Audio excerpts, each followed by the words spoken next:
অমৃতা, অমৃতা, আজ আমি ভীষণ ভীষণ ভীষণ খুশি। I am fall in love Amrita, আমি ভীষণ খুশি। এরপর দীর্ঘ 5 বছর কেটে যায়। না না অমৃতা, তুই আমাকে যতই বলিস, I am going to divorce. মাঝখানের এই 5টি বছরের ইতিহাস বড় কঠিন। মোগল সাম্রাজ্যের পতনের মতন এই পিরিয়ডটাকে আপনি বলতেই পারেন ভালোবাসার মরণ। কিন্তু বিশ্বাস করুন, কালজয়ী এই প্রশ্নের প্রচুর সমালোচনা সত্ত্বেও আজ অব্দি এর সঠিক উত্তর পাওয়া যায়নি। ভালোবাসার মরণের প্রকৃত কারণটা কি? যে মানুষটাকে দেখলে একসময় অমাবস্যাকে পূর্ণিমা মনে হতো, গনগনে গ্রীষ্মের রোদে কাঁপ ধরতো, বা কনকনে শীতের ভোরে টনটনিয়ে মর্নিং ওয়ার্কে যেতে মন করত, বডিটা ফিট রাখতে হবে তো।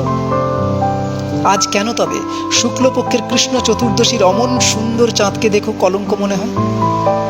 ভাবার বিষয়। তাহলে কি ভালোবাসাতেও জোয়ার ভাটা চলে? নাকি ভালোবাসা কমোডের ফ্ল্যাশের মতো, কমপ্লিট হয়ে যাওয়ার পর একবার ফ্ল্যাশ করলে সব ধুয়ে মুছে সাফ?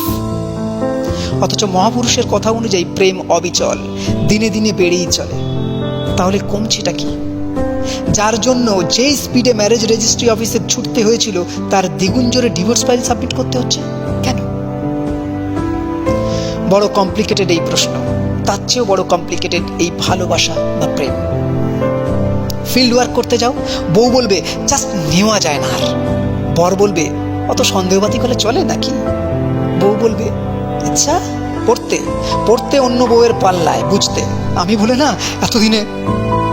আর বরের সেই কালজয়ী ডায়লগ, জীবনে নিজের দোষটা কোনোদিনই দেখতে পেলে না। বাকিটা জানতে হলে বাংলা সিরিয়াল দেখে নেন। যাই হোক, আমাদের প্রশ্ন হলো, সোনু বাবা মনু বাবা থেকে দূর হয় এখান থেকে। এই ডিস্টেন্সের কারণ কি, যা দুনিয়ার নবম আশ্চর্য হতে পারে?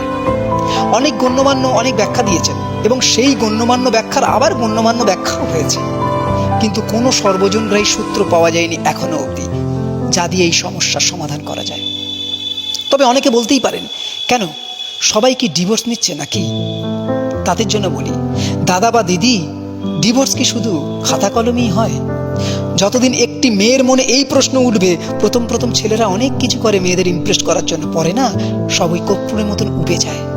বা একটি ছেলের মনে এই কথা চলবে, বিয়ের আগে যা হয়েছে হয়েছে, বিয়ের পর আর নয়। ততদিন জেনে রাখুন, আপনার অজান্তেই আপনাদের ডিভোর্স হচ্ছে। আর আপনারা নিজেদের দোষ খোঁজার বদলে পরস্পরের দিকে আঙুল তুলে বলছেন, দিল্লি কা লাড্ডু জো খায়া অভি পছতায়া জো নেই